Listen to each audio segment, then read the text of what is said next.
মালাকুল মউত আল্লাহকে প্রশ্ন করছিলেন, দায়িত্ব তো দিছেন, পুরা করতে হবে, কোনো দ্বিমত নাই। কিন্তু মনে ভাবে মানুষ সারাদিন আমার নামের চর্চা করবে, খালি বলবে এই লোকটার কোনো কাজ নাই, শুধু সারাদিন গাজীপুরে ঘুরতে থাকে, যাকে মনে চায় তাকে উঠায় নিতে থাকে, সারাদিন আমার আলোচনা করবে, মানুষের মুখে মুখে থাকবে।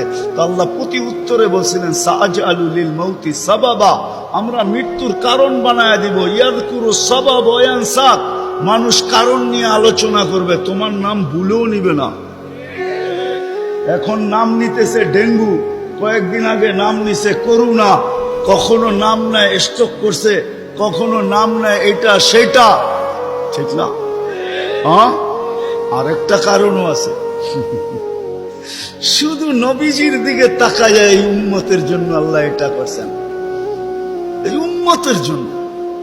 এই উম্মতকে আল্লাহ আখিরাতে শাস্তি দিতে চান না। হায় হায়, উম্মত যদি নবী চিনত।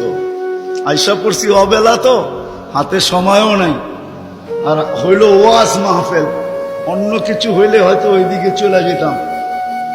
নবীজি শুনানের সময় আমার কাছে এখন নাই। যে উম্মত নবী চিনে না, নবীর কারণেই আমরা পাইছি। এই উম্মতকে শাস্তি আল্লাহ আখিরাতে ইনশাআল্লাহ দিবে না।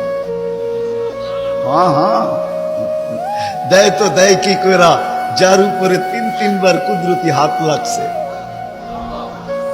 কয়বার? সৃষ্টি লগ্নে একবার, বাছাই পর্বে একবার। আমরা বাছাইকৃত উম্মত। হুয়াজতাবাকুম জাহিদ, শুধু শুধু বলেন নাই, জাহিদু ফিল্লাহি হাক্কা জিহাদি। উম্মতে মুহাম্মাদি, আমাকে পাওয়ার জন্য যতটুকু শক্তি আছে সব লাগায় দে না, তোমাদের সেজদার জায়গা দিয়া নূর ফুটা বাহির।